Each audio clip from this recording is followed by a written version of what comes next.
2.5 hour long exam. We are going to look at the sections in the paper and the possibilities of how to prepare and be ready for the exam. We have 3 sections in the paper. We have section A, which is a total of 50 marks. That is a breakdown of your 50 marks because it's based on content and planning, language and style, and structure. Section B is 30 marks. And then section C, shorter transactional text, is 20 marks in total.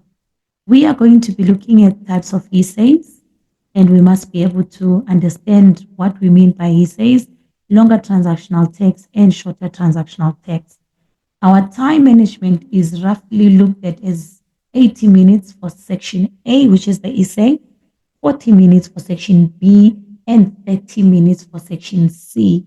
One of the major things we are focusing on is the process writing.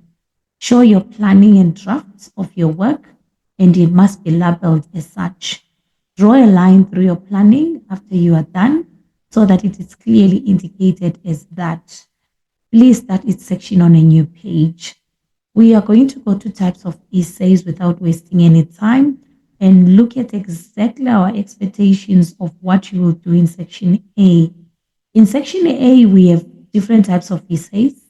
We are talking about narrative essays, descriptive essays, reflective essays, discursive essays, argumentative essays, writing an essay from a picture, which is a visual stimuli.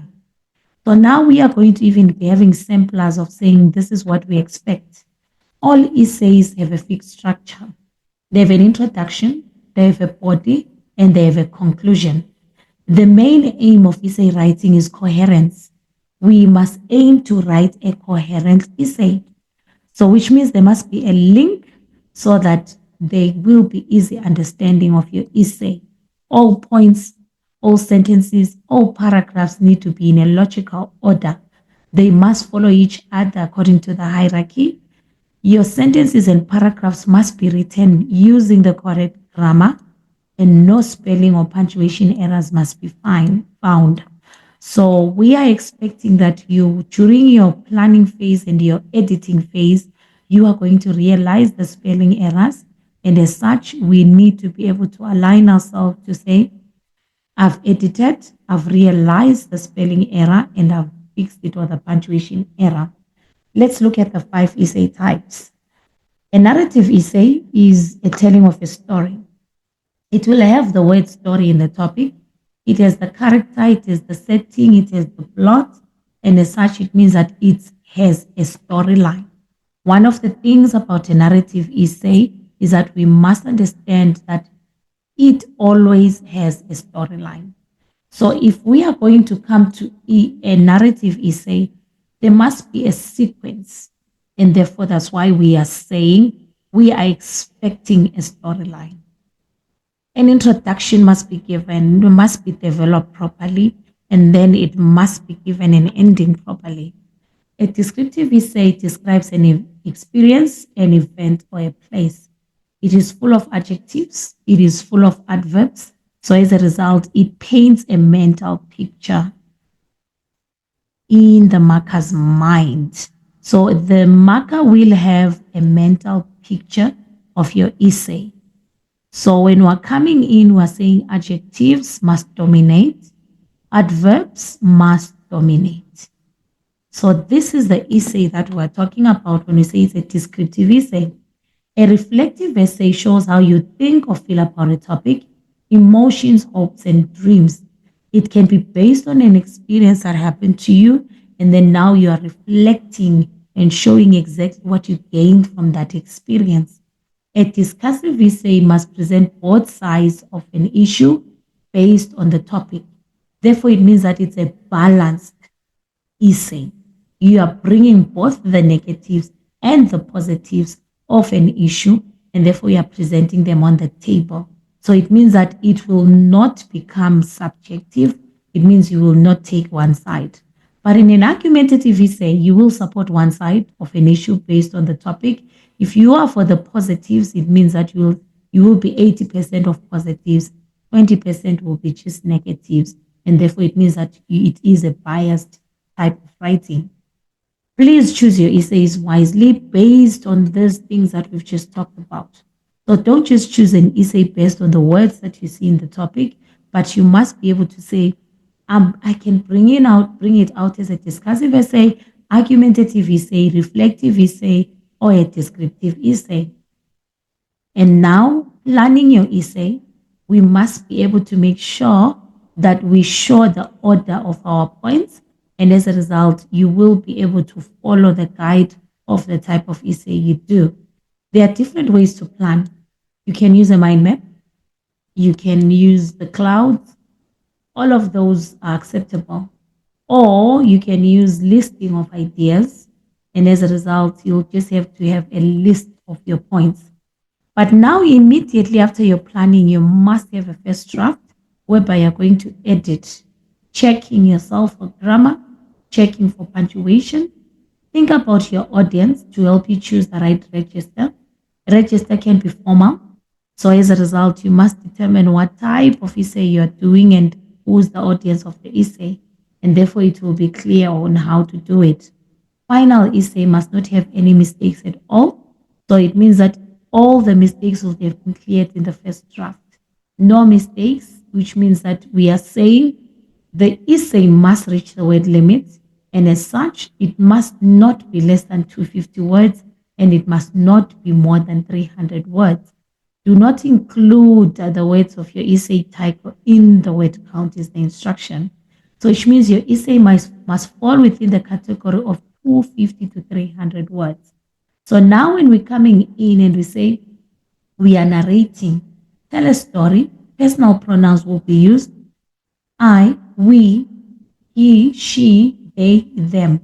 So as a result, that's where now you are creating a liaison that is shown between one experience and the other's experience. So as a result, when we are coming in and we have been given a sample of a topic that says, I am an old desk in a classroom and this is my story, you are narrating. It means that as a desk, you have to decide now. Learning point, the desk is in a science classroom. The name of the desk is Pine. Nobody sits on me anymore. Bits and pieces of me are scattered. So which means you're writing from the narration of the desk. Paragraph 2 might be old, but I'm still special. Legends have sat on me. You list the people that have sat on you and unknown people that have gone through your desk and the attachment that has been there. Paragraph 3, you're giving more stories about yourself as the desk. The engravings, marks each person has made, their meanings. Show your pain as a desk, show your love to the learners. Paragraph 4, being a double desk, being used for several uses. Know about science because you are always listening to the lessons, but what exactly is it that you love about yourself? This is what we call a detailed planning. And therefore, it means that we have samples. You will go through them to say, let me read and try and get an understanding of what it feels like to narrate. Punctuate properly. Please make sure you correct your spellings. This is an essay that has been edited. This is an essay that has been corrected mistakes. And therefore, it means that this is what we expect you to go through. This is your final copy of your essay without any mistakes, very clean, very clear. And as a result, this is Pi now coming in and giving the experience of being a desk in a science lab. You will read through them yourself and then you'll make sense of them. Right, main features of a narrative essay, you'll definitely have characters, you'll have a plot, you'll have settings, you'll have a theme, you'll have a structure and beautiful and creative use of language. So as a result, let's make sure that we put this in place, internalize them to say, when I'm starting my essay, I need to say if I'm doing a narrative, these things must be there. Jot them down as soon as you start your writing so that you can be able to know exactly what you should have. That will guide you in the long run. So as a result, let's try and make sure that we align ourselves to the type of things that we must include in our essays. There are samples that you can use there. Let's go to descriptive essays. In a description, it's an event or an experience using adjectives, using adverbs. It must flow. Let the reader or the marker imagine what you are describing and have a mental picture, which means you have to paint a picture for them, but using words. So as a result, it's not a story that is being told, it's a picture that is being painted in the writer's mind.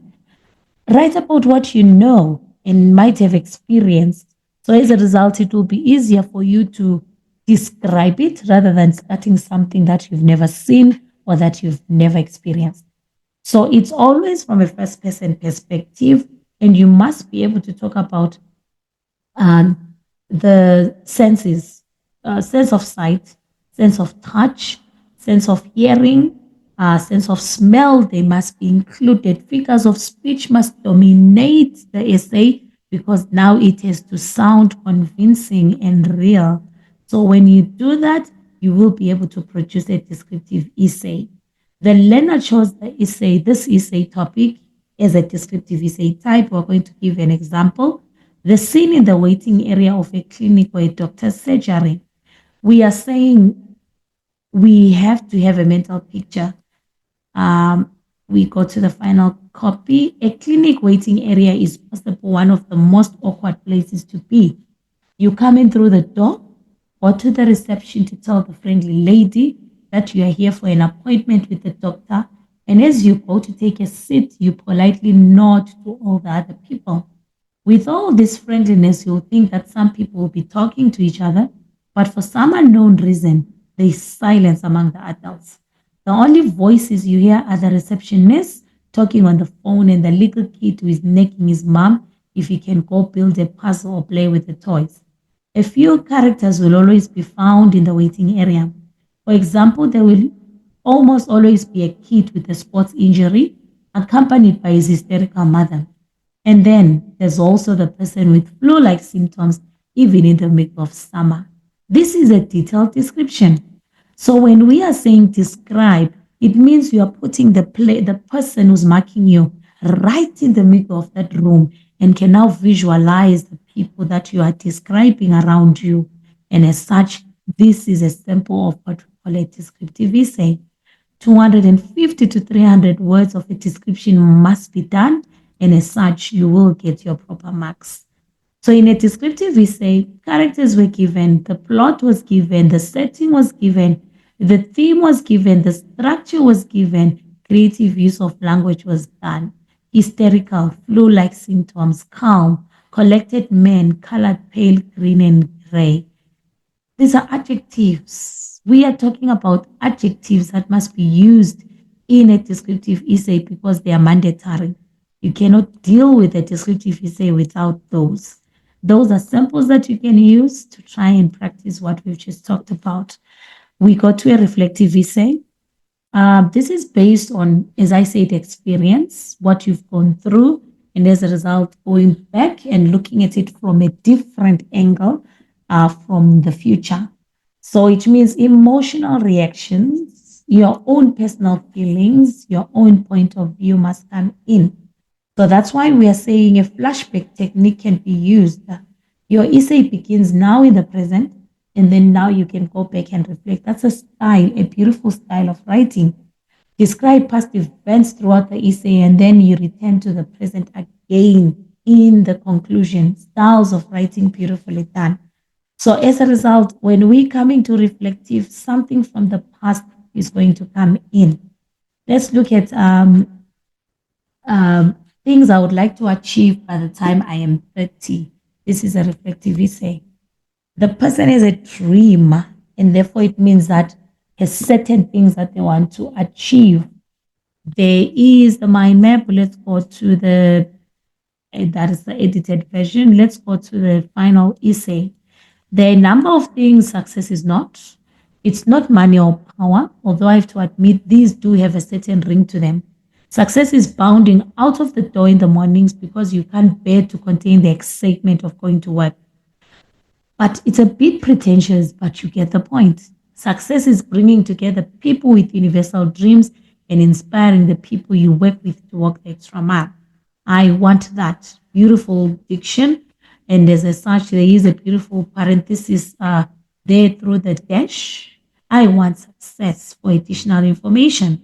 I used to sit in front of the television watching Pinky and the Brain, and every single day Pinky asked Brian, "What are we going to do today?" And Brian would answer with such determination, "Today we'll conquer the world."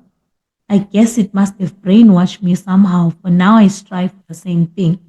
These samplers are to put an idea in your minds to say, look at the beautiful creativity, look at especially the creation and the beautiful expressions. I believe my main reason of bringing them is to now awaken the language in you to say, be very much alive in your writing. Your writing must be jumping out and it must be entertaining to the markers. So, as such, which is why we will give such, and we will be able to come in and say, that's a beautiful reflective essay. So, now when we come to a reflective essay, please let's make sure that the experience that we give is a lesson in it. The event that you give actually has meaning for you as well. We go to the discursive essay. Sharing thoughts and ideas is what we call a discourse, which creates the word discursive. You have to give a general point of view because it's objective. You present both sides of an argument, and as a result, you are creating awareness about the various sides of the topic. As I said before, advantages and disadvantages will be given. And as such, you look at both sides equally. I use the word 50-50, give a balanced view. So when you conclude, you just sum up the both sides and then you leave it forward or you recommend the way forward. So as a result, that's where maybe you can state your opinion. So as such, you must be clear there. Those are some of the things that we use. I'm going to go back a little bit and talk about the language of a discursive essay. Use the present tense, be very clear and objective, give both sides of the issue, give reasons to support each view, and then you link them together. Because this shows, however, therefore, so those are some of the examples you can use and include in your discursive essay. So now when we're coming in, we are talking about making sure that you give both the cons, both the pros, and you'll be covered. Right, we go to argumentative essay. Convince, persuade, so that the reader agrees with that opinion. So it is a subjective essay. Personal opinions must be expressed. As we say, senses must be awakened as well, so that you can be able to be convincing. You must be able to have your point of view, and as a result, it means that it must dominate. I believe when we're coming in, today young people are influenced more by their friends than by their parents. And I believe it says, are young people influenced more by their peers than their parents? In a modern world, most certainly. The person has taken a stance and declared boldly that they are for the issue that young people are influenced by their peers. Rapid change has taken place over the past 10 years in our modern world. Family values and norms have a question mark behind them. Parenthood is not exactly what it used to be. How can you explain why a grade 7 boy would share a cigarette with his friends in a portable toilet on the school premises? A number of factors need to be considered to explain such actions. Peer pressure, growing population, numbers, and times. There are definitely many factors that contribute to the influence of peers dwarfing the influence of parents on youth. Reason is given next. So now when we come in, look at the argument that he brings. He talked about influence, talked about peer, time. He talked about friends. So when you argue, you're going to bring in various points, and as such, that is going to show that it's an argument. So now these are some of the things that you can use or topics that you can use to practice yourself. Do you agree? Do you disagree? Discuss your views. That's what we expect you to do in an argumentative essay. We are going to talk about the visual stimuli essays. You need to write an essay on one of the pictures that are provided. Decide what type of essay it's going to be, under discussive, argumentative, narrative, reflective. It's up to you. So find something in the picture that will drive you to be the main starter of coming up with an essay. Is it an action? And what does the action symbolize and mean to you? So as a result, you have to now tell a story. You have to now discuss based on something you are looking at. So now when we are coming to visual stimuli, that is a watch. A watch can be an issue of time. Time lost is never regained. That's something you can talk about. This one says time, seconds, minutes, hours. Big obstacle. Seconds become minutes, minutes become hours. A better future is so far away. Time moves, doesn't wait for no one. Wish time will grant one more favor, or you can redo and something in your life and do it right. So those are the things that we're talking about. Editing is being done as you have the samples. So let's follow the procedures. You will write your planning, detailed planning, beautifully done, followed by your editing, beautifully done, and by your final essay. So as a result, this is what we mean by visual stimuli, of you just looking at a watch and coming up with an essay. And therefore, it means that you are finally having a visual stimuli being brought into written form. Choose wisely. That's my advice to you. When you are coming into essays, please choose wisely. So as a result, these are some samples that you can use to practice essay writing using visual stimuli, and therefore it will be your choice of what you do this weekend. We are coming into the marking of the essays. As I said, it is divided into sections. You have content and planning, 30 marks, and then you finally have your structure. You also have your style, editing, and language use. So please, let's use that right. Language, style, and editing structure as well is there, giving you your 50 marks in total. Align yourselves to the rubrics, please. If you can align yourselves to the rubrics, it will help you in the long run not to get lost. We are all trying to be skillful and exceptional, so which means we will fall under the following categories if we want high mark allocations in our section A. Let's go to section B, which is the longer transactional text. We have different types of longer transactional texts, which are divided into different categories. We definitely have formal letters. Category A has formal letters, informal or friendly letters, formal and informal letter to the press. Category B is your CV and covering letter and your obituary.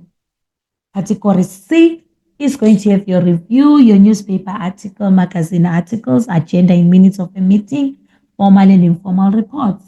Category D is going to be your dialogue, your written interview, your written formal and informal speech. We have been practicing them for a long time, I believe, coming from grade 10, and therefore the practice must pay off next week. So as a result, what is expected from you? You must know the type of transactional. You must know the format of the transactionals, which means you know what's in where it's supposed to be, what is supposed to be there. And as a result, if you internalize these things, it means you will be able to cope and choose one topic from there because you know all of them. And then you take the one that you know you will do that are just these two. So when we come into longer transactional text in the exam, we need to make sure that we know our content and we know our formats. So those are the ones that we really need to. There is also planning, a mind map is there. And then finally, you can be able to now to write your process writing style. I am going to go to the letters as they start off our discussion.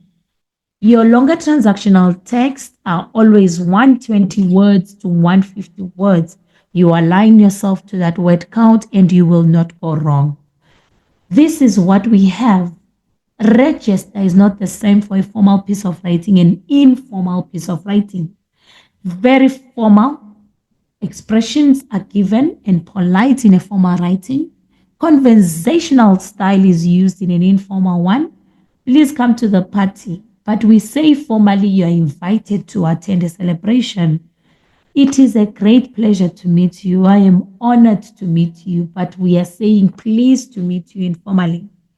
Words are written in full, no contractions, no abbreviations. You do not use can't, you're supposed to write cannot. And as such, but in informal writing, contractions are very much acceptable. Sentences must be written in full for a formal piece of writing, grammatically correct, no slang. Joshua is a pleasant man. But informally, we don't even talk about man or pleasant. Joshua is a great guy. Or Joshua is a good guy. Use of third person. The grade 12s are concerned about the examinations. We are worried about examinations. Formal and informal differ because of the level of respect that must be given. Passive voice, a complaint has been made by the parents. But in the active voice in informal writing, it will be the parents have made a complaint. So as a result, let's internalize these things that we've just given you and make sure that you put yourself in the right spot. A formal letter, and as such, when I'm teaching a formal letter, I would love for people to see how it stands out so that they internalize the structure. It is your address first, followed by the 26th of November 2013, the date. There is no punctuation. You do not put the full stops or the commas or anything, just plain written addresses. And it has a second address whereby it starts with the position of the person and then it goes to the company's name. So we are saying it will be the manager, that's the position of the person. We are saying it's a place or location, it's PricewaterhouseCoopers, and then it's the address. There are three things that must be there. Dear Mr. Retif is the salutation. Application for 2013 bursary. You are now giving your letter a title. So as a result, this is where you have to give details of what you mean when you say title. You must give details. When you say title, what is the letter for exactly? So as a result, specifications must be done and it must be clear that the purpose of writing the letter must be given. So as a result, because you use DSA or Madam, it will be yours faithfully. And then it will be the signature and the name printed below. You don't know the person, so you used yours faithfully. So as a result, please let's do that. Okay. And then now we are going to go to some formal letters to help you practice your writing skills. You can use them there. So if names are not given in the question, make up the name of the person and the name of the company yourself and just be creative.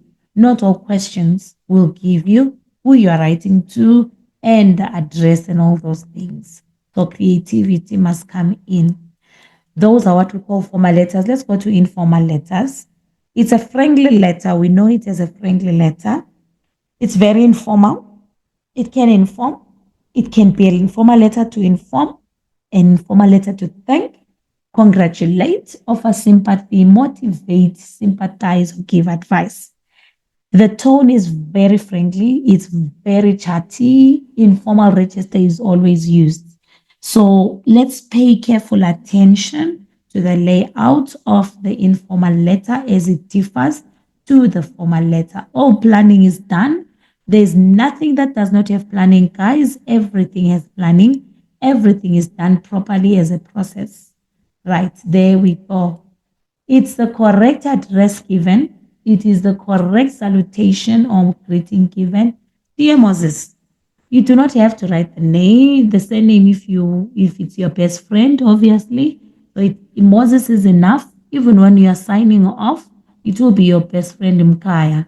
So you don't have to write your surname either. Contractions are allowed. So as a result, you will be able now to feel free enough to express yourself the way you do when you're speaking face to face. Only one address, remember, that's the reason why I wanted to raise it. Okay, so now we are coming in and saying these are samplers that you can use to practice yourself. If you really are not sure that you've never really practiced one, you can actually use them as well. You have a lot of work to do, guys, this weekend, which means practice, practice, practice. We are going to go to a letter to the press, newspaper, going to a newspaper, obviously. So it has its own features and its own addresses. So as a result, a letter to the press is going for publication. So if it's going for publication, we must be able to know that it has to deal with the writer's view or opinion of what is supposed to be. So as such, it's addressed to the editor of the newspaper. So now you must be able to know that the audience is the readers of that newspaper, not the editor. It's the the people who read the newspaper. So now when we coming in, it says respond to a letter in your local newspaper. In this letter, a reader argues that the death penalty should be reintroduced. Take a position. Do you support or reject the reader's view? It is, what is this one? One of the things we should do. So now, there you go. Your planning will be well done. Your draft will be done beautifully, followed by your final copy. The editor, the city press must be given, which is the name of the newspaper, the street's name, the location, and the postal code. Sir or madam, this is the letter that does not have a dear or sir. It's the only letter that does not have a dear or sir. Introduction of death penalty. Reintroduction of death penalty is the reference or the subject of the letter. Because it's a formal letter, it will be yours faithfully, and therefore it will be the signature, and then it will be, what is this one? The full names. Your own address that you usually write at the right-hand side of the page is now going to come at the top, which is at the bottom of the letter. So it means that there's a difference in in a letter to the press because of the position of the addresses. So our first address in a normal letter is our last address in a letter to the editor. I hope we are together there, because look at this picture, draw a mental picture, internalize it mentally to say this goes there, and as a result, you will not get lost in the exam. Please, let's try. Right, those are some of the samplers of a letter to the press that you can use to actually talk about certain things and how to express yourself, and therefore how to put the format in place. Now, when we're coming into category B, we are going to go talk about curriculum vitae, covering letter and an obituary. Different formats are coming in. It becomes more complex when it comes to formats, because it means you have so many formats that you must be able to cram. A CV is sent to a business when you're applying for a job. So it will show the potential employer important information about you and your suitability for the job. Details about your education, qualifications, previous work experiences must be provided. So as such, one of the things that we're going to talk about is no contractions are allowed, no slang is allowed. It's strictly a formal CV, normal CV with a proper English and register. Potential employer is the audience, which means it must be respectful and it must be business-like, which is formal English. So as a result, let's go to the samples. You are applying for a job at a supermarket, write the CV that you will submit. It is not necessary this time around to write a covering letter, they say. So you'll be very lucky if you don't have a covering letter and just have a CV. Remember, I always repeat, everything must be planned for. Everything must be planned for. So, as such, that's what we're talking about. Look at how things are done so that you can be able now to create your own, and you are able now to come through with every information that is needed. Look at the subtitles, know which one comes first, which one follows, so that you'll be able now to tell yourself that I can write the CV in the examination and not fight um, with the markers or the wrong language used and the wrong formats used. Right. Internalize the structure, please, guys. Please internalize the structure. Go to the subheadings, know which comes first, which comes second, and then you will not go wrong. Okay, we move on. Right, we are going to an obituary. Someone just recently passed away. So it can be for publication or it can be just a normal obituary for a funeral. So listen to the question and know whether it is for publication or it is just write an obituary. So as a result, there are things that you must include. Details about the deceased life, person's date of birth, date of death, growing up, the schools, the education. So those are the things that we are talking about when coming to an obituary. Stories and memories about the person are included. Favorite sayings of the person, what the person has done. It is a mournful and sad tone, but it is uplifting because it is a celebration of that person's life. Personal feelings about the deceased can be included in the CV. So as a result, this is not a funeral notice. So please make sure you understand that it's an obituary. Right. It says a well-known person in your community has passed away. This person was actively involved in charity work, they say. So now we need to know, how do we write the obituary of that person? Look at that. Planning is always on point. You have a tendency of starting planning in the essay beautifully, but ending planning now in rough edges and in a rush manner, and therefore now you do not have consistency. Can we have consistency in all the three phases, please?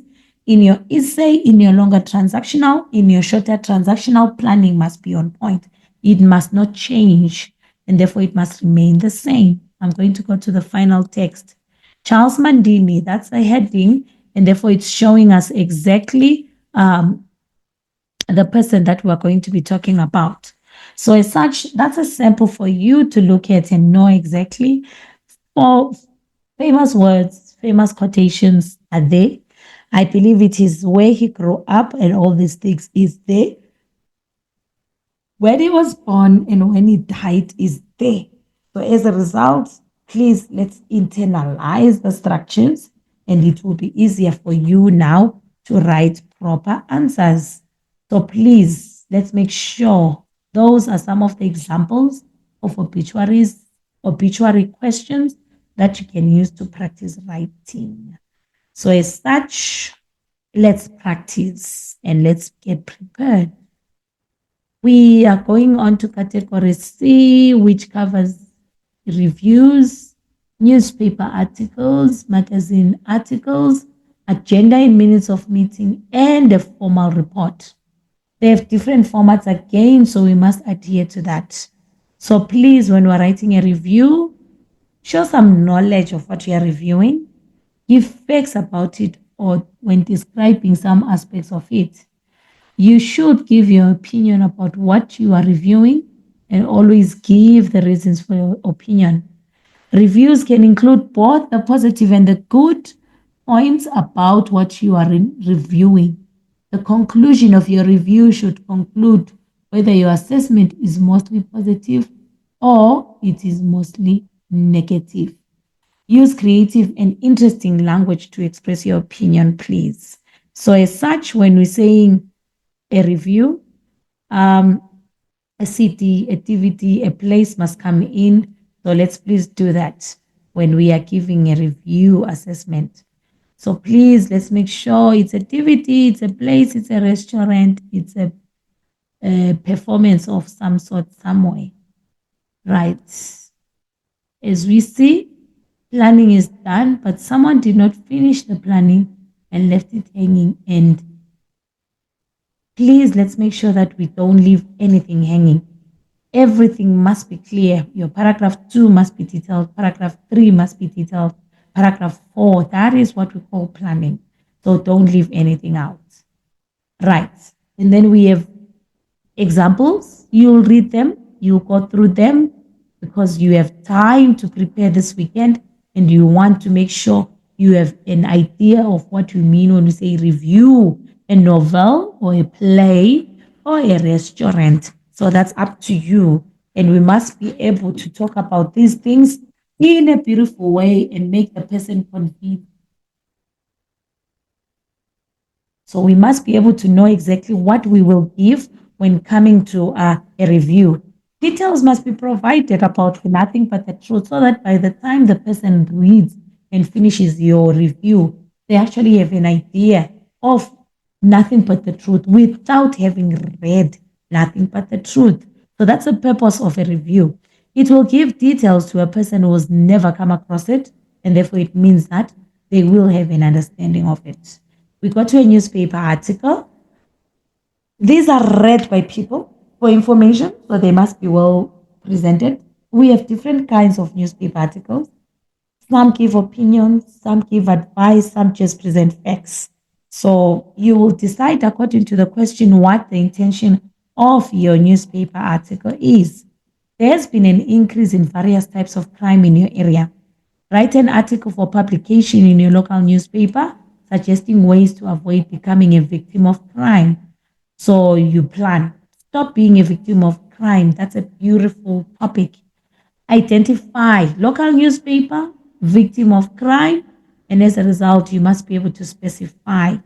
And as such, the planning is beautifully done. Please don't go wrong with the planning, guys. I believe that's why I used a document that has samples from the people who are marking you to show you exactly samples of what they expect from you. There you go. The unfortunate reality is that crimes can and will happen. Here are some tips that will help you to avoid becoming a victim of crime. You are giving tips, it means you're advising people, and as such, beautiful advice given there. And therefore, that's what we call a newspaper article. Remember, the purpose will determine what you're supposed to do. So don't just generalize. Make sure you know what you're supposed to do. Beautiful questions there that you can use for practice sessions. You can use them. So please, let's go all out and make sure that we get it right. We'll be fine when we do that. All right, let's go on to a magazine article as well. Remember, we have two types of articles. We have a newspaper and then we have a magazine. Now, this one appears in a magazine.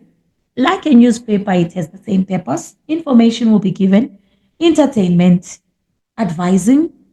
So, as such, you must be able now to give advice, give some opinions, and as a result, it must be captivating. Creative language must be used. Let's be very creative. Look at the diction that is used in these samplers so that you can align yourself to say, I must write interesting language. Your language must be alive to entertain, to actually wake up the marker so that they can mark you. You are a committee member of your school magazine. So write an article covering the sports highlights of 2013. When we say school magazine, it means that your audience is your schoolmates. And as such, let's look at the beautiful product given. Oh, what a sporting year, it says.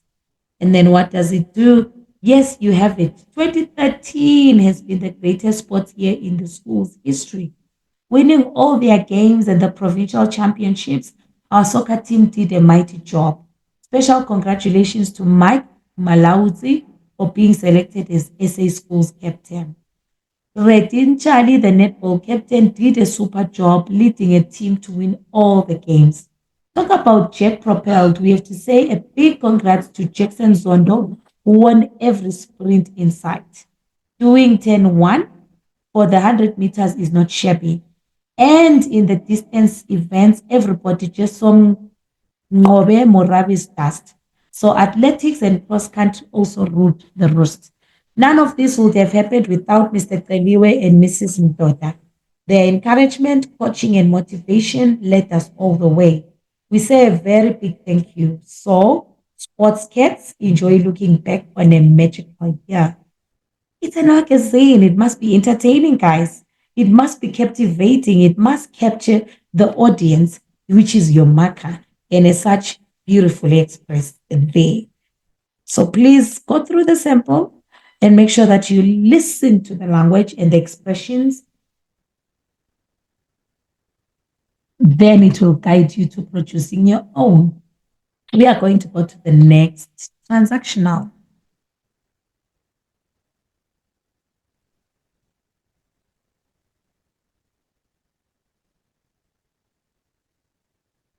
Our next transactional is an agenda in minutes of the meeting. An agenda is a list of subjects that will be discussed as well as the procedure that will be followed at a meeting. The agenda is always prepared before the meeting.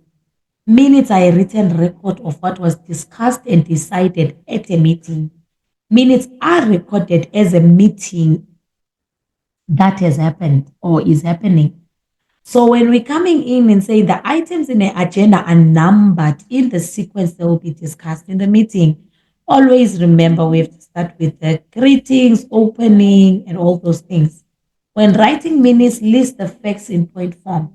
Number them in the order they were discussed and always use the past tense. You must also use the register of the minutes and it must be formal, record of facts, and you should not give your opinion. Make sure the details of the venue, date, and time of the meeting are recorded on the top of both the agenda and the minutes. So there is always a link between the agenda and the minutes. So it means that the agenda is actually a lead to the minutes themselves. So the agenda sets out what the meeting will always be about, and the minutes will always be a record of that meeting. So there's a connection. You are the secretary of your school's Learners Representative Council, it says. Write the agenda in minutes of the meeting in which the council discussed latecomers. So as a result, you must be able to have two things. You have the agenda, and then you have minutes. So this is where we're saying people must be very clever because they ask you to do both. Write the agenda, write the minutes. So which means they request both. So which means you must produce two things. So now this is a sample of what we mean by an agenda. As we say it listed. One is what comes first. Two is what follows after the first one, which is the opening and welcome. And then it will be attendance and apologies, minutes of previous meetings, new matters or latecomers, date of next meeting, close and vote of thanks. But now the minutes are a record. When we say opening and welcome, when we are recording the minutes, now we are specifying what happened. Opening and welcome was given by James Molefe, the chairperson. Attendance and apologies, names and learners present or apologies given by Mr. Soren So attending a funeral. So you must be clear. And then you must have details of what you mean when you say minutes. So please, when we're talking about minutes, let's be very specific, as we say. Now you are giving details of what you mean by opening, by attendance, minutes of last meeting, new matters arising, date of next meeting, closing of meeting. So this will be the flesh of the agenda, and the flesh is now giving a proper description of what really transpired in the meeting. Right. There are some questions that you can use for last minute practice sessions. Remember, it's just for you to just sit down and say, I'm not sure about whether I can produce an agenda or minutes, or let me just practice for the final time and let me just make a way. So this is what you do. All right. So we are going on to our next transactional, which is a formal report. This is a written description of a situation or event after an investigation. Formal reports contain information and ideas that can help to resolve difficult issues. A report must be objective. It says it must state the facts about the situation that was investigated without giving personal opinions. The report must explain the procedure and findings of the investigation. It must conclude with recommendations for future action. The register must be formal. Use the past tense and the passive voice. Use the past tense and the passive voice. It's a formal report, so which means that we must be formal. Proper language, proper tone, proper everything. Please, let's make sure. So now when we're coming in, it has categories. So you must be able to internalize what we mean. This is the language we talk about in a report.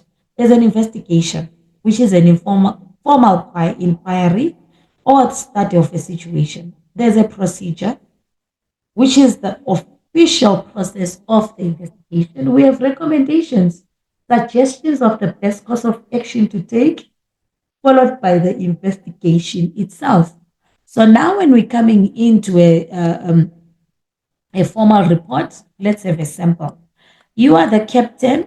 It says you are the captain of a popular sporting code at your school. And then it says your team participated in an inter-school event during which one of your team members was seriously injured. Your school principal has requested a formal report from you on the incident and the action taken afterwards. Write the report you will submit, and therefore, so your school principal has requested a formal report. So now, incident is the one that must be dealt with, and then let's go to the report itself. As we said, beautiful plannings must come in. Guys, don't make a mistake there. This gives you confidence. If you have a beautiful planning, it means that you will have a beautiful piece of writing. You will not go wrong there. So let's go to the procedures and the subtopics of what we mean by formal report. It will have a title, Report on Incident at Inter-School Soccer Match. Who is it directed to, or who is it going to? For attention, it's going to the principal. Terms of reference, this is you now giving details about why the report is being written. The procedure is what happened for you to get the information.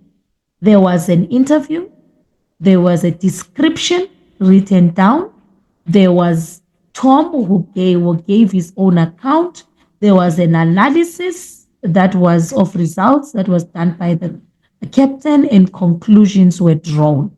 Findings, Tom Boyer's knee was injured in a clash, and therefore this is what you found when you're investigating. This is what you got from the referee. This is what you got from the description. This is what you got from the account. This is what you got as an analysis.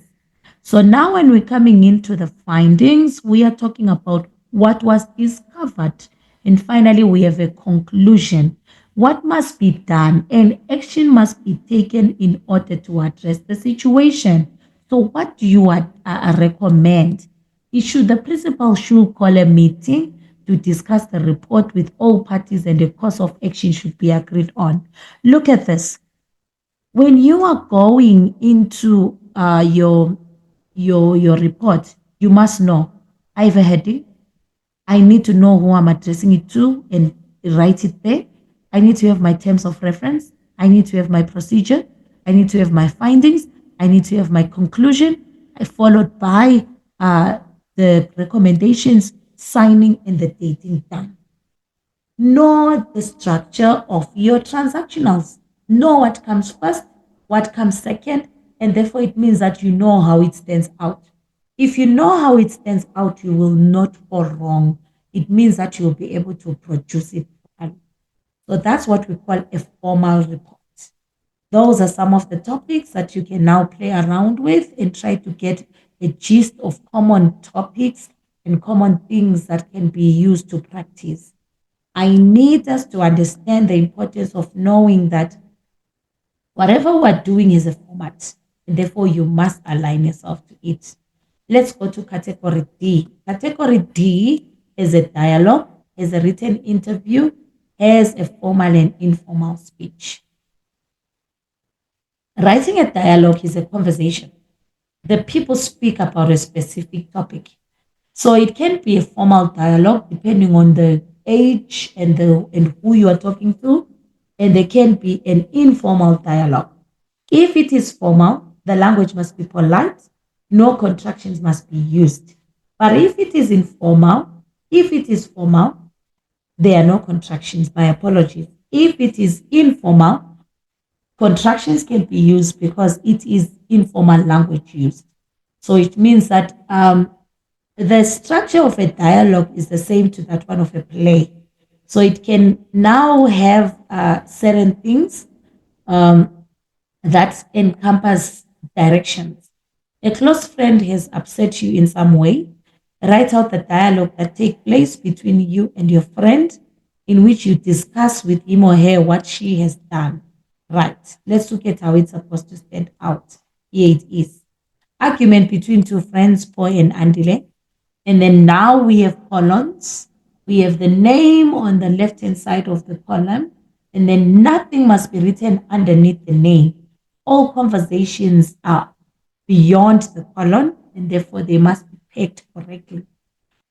Right, you have your tone and stage directions in brackets. We know the drill. It means it's giving feelings, actions, and all those things. So as a result, those are the ones that you need to now practice on.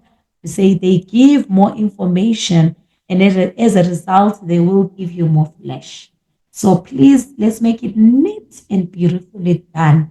You make it neat and stand out beautifully, you will not go wrong. Remember, columns must be respected, and it means that you do not put quotation marks because there are still people who want to put quotation marks because they say it's a conversation. There will be no quotation marks. So as a result, those are our longer transactional. What is this one? Category D. These are some of the examples that you can use for practice sessions, and you can go through them and see what you know. We are going to go to our next transactional text. Right. Interview is what follows. The same as a dialogue. The only difference is that it's not a conversation between two people, but what it is that it is a question and answer dialogue. So it means that a written interview in the exam uses formal language. Avoid using slang, contractions. Written in the format of a dialogue as a record of the actual words. The purpose of an interview is to record exactly what each person said as accurately as possible. So as a result, investigating is being done, more information is being solicited, and as such, it says your local municipality needs male and female administrative assistants. You have applied for one of these positions. The municipal manager has invited you to an interview. Write out the interview that takes place between the two of you. Okay. Let's look at this. You are asking questions. Mr. Guevara is going to, what is this one? Is going to be interviewed by the manager, and therefore questions must be asked and answers must be given. So as a result, please let's make sure that we understand. If you're asking a question, you will have to put the question marks. You cannot leave them be, and pretend they are not part of you. So that's very important. Right. Um, those are some of the questions that you can use as a practice field. And as such, it can draw you now to actually bringing something before the examination to practice on that you can actually perfect. Let's go to the speech. A speech uses formal language if it's a formal speech. And as such, it must be polite, it must be sincere. So as a result, you have been selected to deliver a farewell speech on behalf of the grade 12 learners at your final school assembly. Write out your speech. Let's look at the type of language that was used in the register. The principal, Mr. Dumini, honored guests, teachers, parents, and most importantly, the grade 12s of 2023. Introduction is always going to give you the hierarchy of the audience that you are addressing. So as a result, the person listed, you must be able to also list the delegation that you are addressing, and as such, from the highest in the hierarchy to the lowest in the hierarchy. So as a result, this is what we mean by beautiful formal language. Uh, I was talking to Mr. Dumini earlier, and he said that this matric group is one of the best classes in years. We are a credit to ourselves and our families. That's formal language. So as such, when you are doing a speech, let's make sure we inspire. We make sure that we give an opportunity to give honor where it's due, and as such, you must be able to use proper language. So those are some of the topics that can be utilized in your process writing and preparing for the exams and trying to see what you know at the moment. Um, we are saying we must be able now to go to the next section, which is the shorter transactionals, which is our final section C. What do we have? We have advertisements, invitation cards, flyers, posters, diary entries, postcard instructions, and directions. So this is what we're going to finally look at today. And you see the samplers. I hope looking at the sampler, it's how it stands, means that you internalize it and you leave it in the right spot. Let's do that. Right. Let's go to our section C. Right. What do we do? We also have proper planning, please. Everything is planned for, guys. Everything is planned for, and it must be a process throughout the three sections. Right. You edit your work, we know the drill, and then you write your final copy. So as such, let's go to category A, advertisements. Advertisements are aimed to sell products or services. They are found in electronic media, TVs, radios, websites. In the cinema, through SMSs to cell phones. Print media can also be found. Use creative language to get the reader's attention. Figures of speech, puns, catchy headlines, information about the product or service. It must be a friendly and engaging tone. Remember, you need to be friendly so that they can feel closer to you as customers and can be able to be persuaded. It can include a special offer, discount, a free quotation so that they are getting a good idea. They can feel they are getting a good deal. This makes them more likely to buy your product or use your services. Use an interesting and eye-catching layout. Use different sized writing fonts to get the reader's attention. Be creative. Please, let's be creative. We are going to look at samplers and see what we do. All right. Your family runs a home business making products such as toys, ethnic jewelry, and clothing. Write out the advertisement to promote the sale of one of the products to tourists. You should include the following in your advertisement: a brand name, a slogan, details of the product, and where to find it. But they gave a clear instruction: do not include illustrations, guys. Right. There we go. Toys for Africa is the title that you have given to the company business. Persuasive sentence or a slogan has been given. Take home a piece of Africa for your little one. I always say, remember what you are given in paper 1, section C, which is advertisement. This is coming in. There must be a title, there must be a slogan, there must be this information and all those things. So let's make sure that we incorporate these things and give them out. Information about the product is provided. Contact details are given. The slogan is also there. So as a result, let's make sure that we are very creative. This is the creative section for you because you have to design something for yourself. So it means when you design something for yourself, you design and decide what goes where or how it should be and where it should be. So as a result, this is just samples, right? There are examples for you to use and practice on. I will move on and go to an invitation card because creativity is demanded in this section C.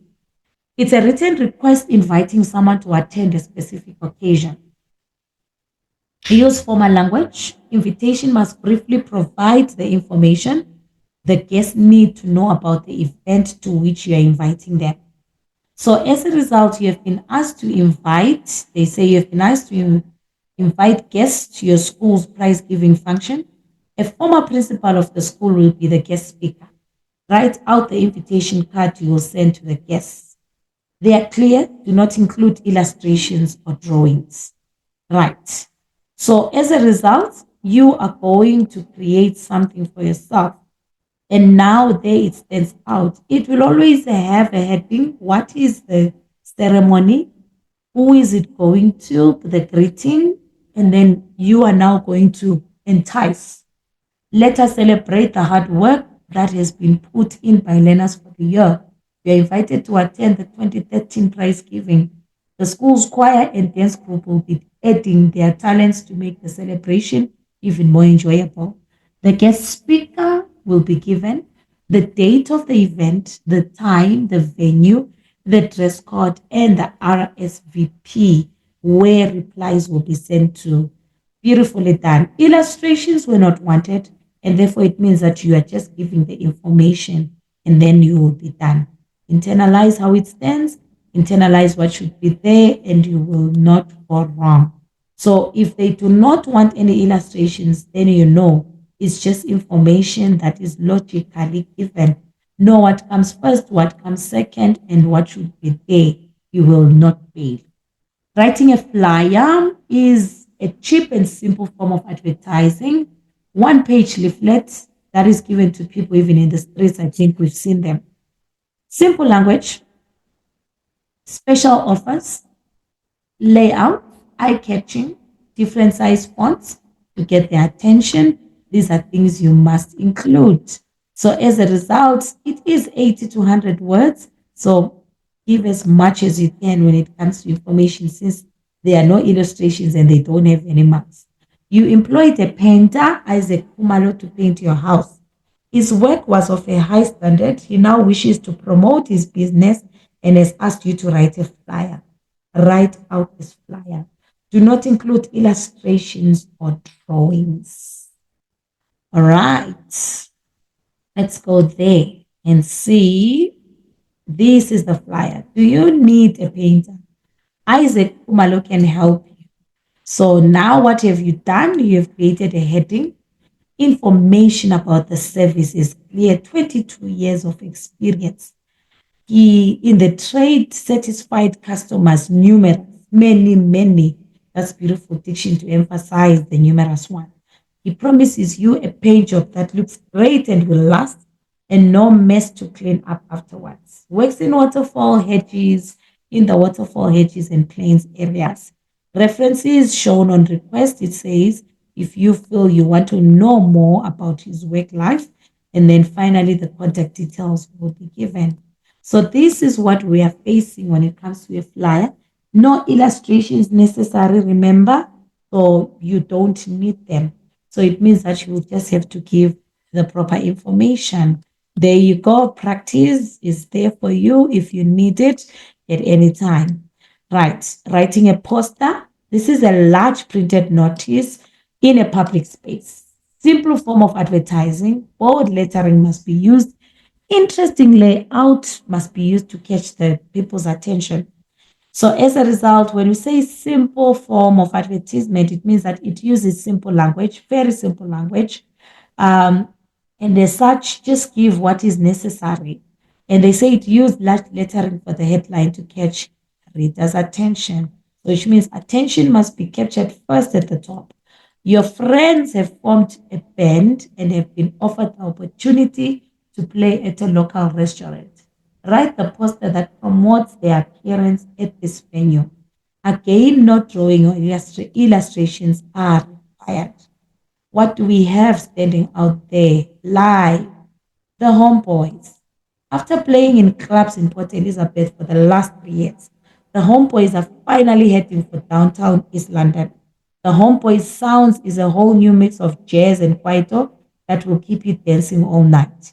Featuring the amazing bass guitarist Banjo, one night only, where the Chisanyama restaurant, where 68 Gleason Avenue, where in Fayetteville. When 16 November 2013, time 1800 to 2300, cover charge 20 rand per head, secure parking at the restaurant, and the casual dress code is needed. This is what we call a flyer where all necessary information is needed, and then you will be fine. There are your practice ground sessions for you to now strengthen yourself in the last minute. It's never too late to try, and it's never too late to work hard on it. Right, we go to category B of our section C, diary entry, or it can be a postcard. So it means you must be able to know so that you are prepared for any one of them. So when we say diary entry, it's a personal account of events, thoughts, and feelings, which means it's in the first person narrative. I, me. So it's the writer himself who's writing the diary entry. So as a result, you are in grade 12 and you have been experiencing mixed feelings about the final examinations. Write down your diary entries for the following 2 days: the day before the examination starts and the last day of the examination. So you have 2 diary entries, and as such, it means that you must meet the word limit. Right. First date is Monday, 6th October. Second date now is towards the end of the year, which is Wednesday, 27 November. What happened on 6th October? I feel stressed but excited as this is the beginning of the end, my final high school chapter.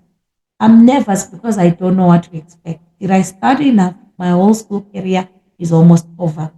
But on Wednesday, now 27 November, the month flashed by. It's over. A huge burden is lifted off me. I am so happy. I gave it my best shot. All I can do is wait for the results now. I feel a bit sad too. School is over forever. A wave of emotions is brought in. A beautiful contrast of emotions has been brought in. And therefore, that is what we call diary entrance. And then there's your practice ground again.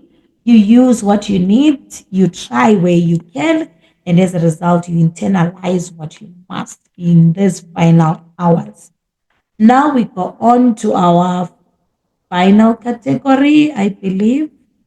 Um, yes, I believe it's our postcard. Yeah, it must be our postcard.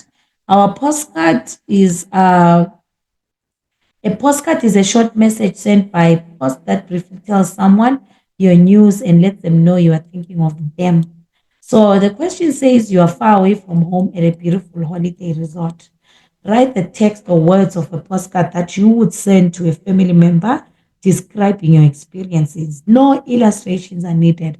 Far away from home, beautiful holiday resort. Family member experiences must be brought in. Let's see. There we go. 9 December 2013, where exactly in KwaZulu Chalets? Who are you writing to and sending the postcard to your mother? There is a beautiful description of the place, and as such, scenery is simply great. We've seen so much awe-inspiring mountains, green forested valleys, silver river wind their way in their distance, wind their way in the distance. Silver rivers wind their way in the distance. The game reserve is amazing. When you see them close up, lions are so big and scary. We saw an impala being hunted by a pack of wild dogs. It was so cruel I couldn't watch. Our camp is basic but comfortable. Everyone is so friendly and helpful. I'm having a super time, but missing you a lot. Informal salutation, lots of love. It's from Primrose. Those are the words that can be included in a postcard, and therefore it means you will not go wrong. So please let's internalize. There are your questions that you can use as last minute to try and gamble with trying to seal in your content and practicing how to write a postcard. Right, we move on and we are going to go now to our last category, which is category C. One of them must be known, must be written. Both of them must be known. One of them must be written in the exam. It can be instructions or directions. It's either of those two. Let's look at writing instructions. It's a way of explaining how something is done. They explain how to do something step by step. So as a result, the language should be very formal, the tone and should be very factual and informative. Organize the instructions so they follow each other in a logical order in point form list. Right. You have been asked by a sports coach to help if a mouth-to-mouth emergency situation occurs on the sports field. He has asked you to write a set of instructions on mouth-to-mouth artificial respiration. Artificial respiration, as they've explained, is helping someone who has stopped breathing to breathe again by placing your mouth on his or hers and blowing your air into his or her lungs. Okay, let's see the instructions that we get. There we go. I believe the set of instructions must be in point form. The instruction says use of imperative voice. Do this. Place the person. Pull his or her jaw. Blow. Repeat. That's what we call an imperative voice. So the heading will be given instructions for mouth artificial respiration. And then finally, it will be given now as imperative commands, and as such, verbs must be used, imperative verbs must be used for you to give the instructions. Place the person face up. Tilt the head back so his or her chin points upwards. Using your fingers, remove any food from his or her mouth. Pull his or her jaw down to clear the tongue from the air passage and pinch the nostrils. Blow into the person's mouth until his or her chest rises. Listen for air rushing out, indicating air being exchanged. Repeat blowing. For adults, blow 12 breaths a minute. For children, blow 20 breaths a minute. There are your writing instructions, activities, samplers of questions that you can just play around with and try and see how you can create yours. And then we come now to writing directions. Directions explain to someone how to get to a certain place. They explain step by step. All information should help the reader follow these instructions to get to the place. Language should be formal. Tone should be factual and very informative. Organize the directions so they will follow each other in a logical order or in a point form list. Right. You and your friends have decided to meet at your house to celebrate the end of the examinations. Write out the directions you will give your friends to travel from the school to your house. In your response, you must include some distances, turns, and landmarks. Do not include sketches or maps. You live in an urban area, include landmarks like a fast food outlet, an intersection, or a park. You live in a rural area, include landmarks like a bridge, a river, or a road sign. Right. They've given you specific things what you should do if you're in the urban or you are in the rural. Let's look at what is done. There's a heading to everything. Directions from school to my house. So which means that we have all things put in place. From the front school exit, turn left into Rampele Road. At the T junction, turn right. Continue straight down the road for 500 meters and cross the bridge. After crossing the bridge, landmarks are given, guys. Turn right at the first road into Fairview Street. Go straight past Fairview Shopping Center. at the robots, turn left at the corner cafe into Edward Street. I live at 11 Edward Street on the left-hand side of the road. The house has a blue front door, a red roof, and a green gate. No one can get lost now because the directions have been clear. Let's learn to direct people. So as a result, this is where you can practice for yourself to say, let me try my own, my left, my right, my landmarks and everything and buildings and all those things. And believe me, you won't go wrong on Monday. So as a result, this is you trying to seal in your paper trace. So when we are saying we're giving you samples, we are saying, please look at how it stands out, look at what is supposed to be given, and then you'll be able now to produce your own. Samplers will give you a guide. I mean, at this last moment time, the one thing that you can do now is to say, oh, I used to confuse and put this first, but I'm seeing that this goes where. Instead of me starting with this, I'm supposed to start with that. This goes to the end.